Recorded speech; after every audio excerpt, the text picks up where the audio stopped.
देखिए, जिस तरीके से किसान आंदोलन को बदनाम करने के लिए भारतीय जनता पार्टी और सरकार के लोग तरह तरह के षड्यंत्र रचने का काम किया।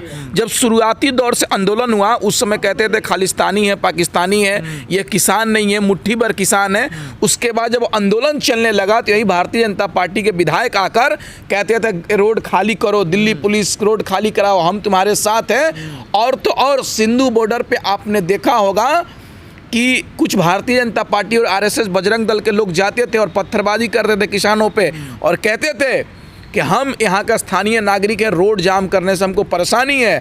उसके बाद उससे भी मन नहीं भरा तो भारतीय जनता पार्टी अपने लोगों को सिंधु बॉर्डर पर भेजकर एक जो दलित परिवार से आते थे उनकी हत्या करवाने का काम किया। किसान आंदोलन को बदनाम करने के लिए ये लोग तरह तरह के एजेंडे चलाने का काम कर रहे हैं, लेकिन किसान आंदोलन एकदम नीति और नियत साफ है। सीधे तौर से किसान अपने अधिकार की लड़ाई लड़ रहे हैं और आगे भी लड़ेंगे। और बात कहीं योगेंद्र यादव जी वाला बात, उनको किसान यूनियन ने जो निर्णय लिया है उन्होंने सीधे तौर से कहा कि मैं इसका सम्मान करता हूं और जो मुझे सजा मिला है, दंड मिला है, मैं उसको कबूल करता हूं और कबूल करता हूं और जो निर्णय लिया गया मैं उसको सम्मान करता हूं। और हमें सजा इसलिए दिया गया ताकि भाजपा कार्यकर्ता से हम बिना कमेटी के निर्णय लिए जाकर मिल लिए थे, इसलिए सजा दिया गया। लेकिन उन्होंने कहा कि मैं इसका सम्मान करता हूं। देखिए, आंदोलन व्यक्तिगत रूप से किसी का नहीं है, ये आंदोलन देश के किसानों का है। जो किसान दिल्ली नहीं भी आया है, अपने घरों में खेतों में काम कर रहा है, ये आंदोलन उसकी है। जिसके प्लेट में खाना छीना जा रहा है इस देश के गरीब लोगों को, लड़ाई उसकी भी है। क्योंकि अगर ये तीनों कृषि कानून लग जाता है तो ये सरकार 100 रुपये किलो चावल बेचेगी। योगेंद्र यादव गलत मिले क्या? बीजेपी कार्यकर्ता के घर अगर चले गए उनकी मृत्यु होगी थी? नहीं, देखिए, जाना चाहिए, मृत्यु तो किसी का नहीं होना चाहिए और किसी के परिवार का आंसू पोंछना भी गलत नहीं है, लेकिन एक बार कमेटी के लोगों से बात कर लेना चाहिए था। और खुद योगेंद्र यादव जी ने ये बात भी कही है कि हमने नहीं पूछकर ये बात गलत किया है। देखिए, भाजपा का गलत नीति रहा है हमेशा से और भारतीय जनता पार्टी की गंदी राजनीति शुरू कर देती है कहीं पर भी सत्ता को बचाने के लिए और विपक्ष को बदनाम करने के लिए। मिलना इतना बड़ा अपराध नहीं हुआ जो उन्होंने पोस्ट डाली थी उसको लेकर ज्यादा दिक्कत हो दी कि किर्रिया की प्रतिक्रिया? नहीं, वही तो कह रहा हूं मैं ना, उन्होंने जो मिला और मिलने के बाद पोस्ट डालने का काम किया अपने फेसबुक आईडी पे तमाम जगहों पर, उससे कमेटी के लोगों में नाराजगी इस बात से थी कि आप अगर इतना बड़ा कदम उठाए तो एक बार कमेटी के लोगों से सलाह लेनी चाहिए था। और इसको योगेंद्र यादव जी ने माना भी कि हमने गलत किया, सलाह लेने की ज़रूरत थी और ये बात तो ख़त्म हो गई और स्वीकार भी कर लिए योगेंद्र यादव जी। लेकिन सर, पहले चढ़ूनी को एक सप्ताह के लिए हटा देना, अब योगेंद्र यादव को ऐसे टूटनी पड़ेगी, फूटनी पड़ेगी? बिल्कुल नहीं, किसान आंदोलन अटूट रिश्ता है और ये संगठन जो है पूरे तरीके से अटूट है, इसको कोई नहीं तोड़ सकता है। बस इसको भाजपा के लोग और सरकार में बैठे लोग और गोदी मीडिया जो सरकार की दलाली कर रही है उसको हवा बनाने का काम कर रही है। सिंधु बॉर्डर पे घटना घटा, हमारे भाई के साथ जो हत्या हो गई, प्रधानमंत्री जी क्यों नहीं मिलने जा रहे हैं उसके परिवार से?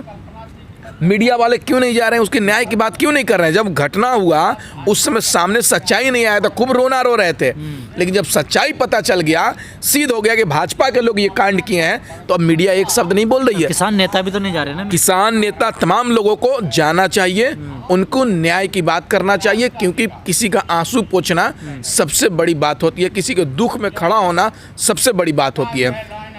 आज देश के अंदर हाहाकार मचा हुआ है, तमाम जगहों पर हल्ला है, देखो नरेंद्र मोदी पी गया खेल, देखो नरेंद्र मोदी का खेल, पी गया डीजल पेट्रोल, तमाम तरह का हल्ला है। लोग कह रहे हैं प्रधानमंत्री से बहुत हुआ किसानों पे अत्याचार, इस्तीफा दे दो मोदी सरकार।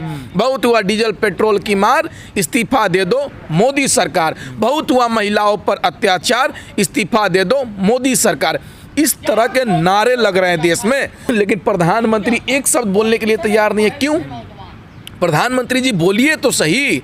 देश के अंदर हाहाकार मचा हुआ है, महंगाई को लेकर, बेरोजगारी के लेकर, माँ बहनों को सुरक्षा को लेकर, किसानों को लेकर हाहाकार मचा हुआ, लेकिन प्रधानमंत्री को महोत्सव मनाने से फुर्सत मिलेगा तब तो। 5 लाख लोगों को मार दिए प्रधानमंत्री जी, कोरोना महामारी में मार दिए और महोत्सव मना रहे हैं। प्रधानमंत्री जी, आपको शर्म आना चाहिए कि जिस देश में किसी बीमारी से 10 लाख लोग मरा हो और कुछ दिन के बाद आप महोत्सव मना रहे हैं।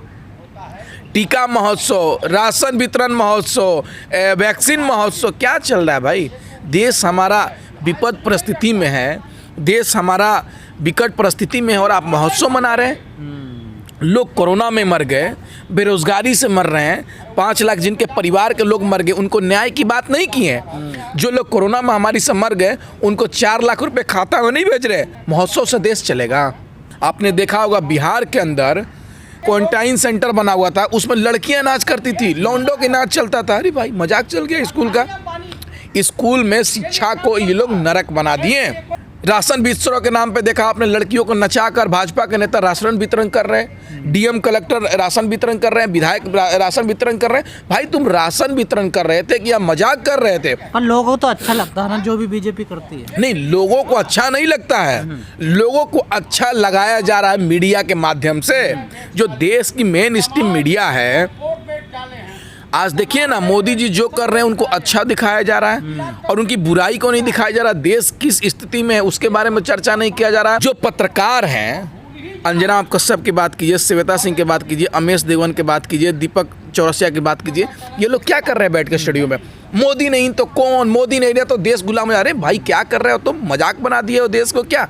देखिए, सुप्रीम कोर्ट ने ये नहीं कहा है कि किसानों को आंदोलन करने से रोका जाएगा। सुप्रीम कोर्ट ने ये कहा कि लंबे समय तक आप रास्ता बंद नहीं कर सकते हैं। तो ये किसानों के बारे में नहीं बोले हैं। दिल्ली सरकार, मोदी सरकार और दिल्ली पुलिस के बारे में ये टिप्पणी हुआ है कि जो बॉर्डर पे रोड जाम किया गया है, ये पुलिस वाले की है, किसान नहीं किए हैं। तंबू हटा नहीं रहे थे। उन्होंने खुद कहा कि मैं तंबू हटा नहीं रहा था, तंबू को बदल रहा था, तंबू पुराने हो गए थे। तो या सुप्रीम कोर्ट जैसी टिप्पणी कर रहा है, आप कैसे देखते हैं? क्योंकि आप भी लगातार किसान आंदोलन में रहे हैं।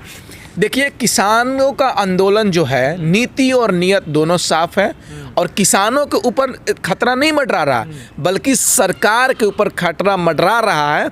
इसलिए सरकार अपने यंत्र के माध्यम से इस किसान आंदोलन को खत्म करना चाहती है। सुप्रीम कोर्ट ने टिप्पणी किया कि आप लंबे समय तक सड़क को जाम नहीं कर सकते हैं। तो लेकिन सुप्रीम कोर्ट ने किसानों के बारे में नहीं कहा, बल्कि सरकार से कहा कि आप किसानों को दिल्ली जाने से क्यों रोक रहे हैं जो सड़क पर बैठे हुए हैं, और पुलिस वालों से कहा कि आप सड़क क्यों जाम किए हुए हैं, क्यों बैरिकेडिंग लगाए? बैरिकेडिंग को हटाइए, आने जाने का रास्ता रखिए और किसानों को दिल्ली आने दीजिए।